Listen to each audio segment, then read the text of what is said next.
Dito kay gold, ayan, so may mga setup tayo nakuha dito.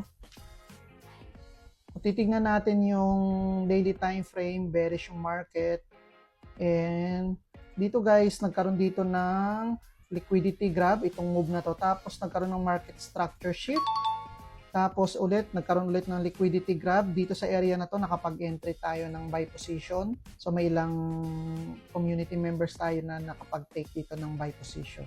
Nakakatuwa kasi, alam mo yon, nakita nila yung setup na to kahit bearish yung market. So dito, nagkaroon dito ng market structure shift. Tapos ito, may fair value gap na mitigate niya na. So, based sa analysis natin, possible na irespecto ni gold itong demand na to para sa long position. Pero kung titignan kasi natin yung weekly, bearish yung market. Pero dito sa ilang linggo din, nagkaroon ng range.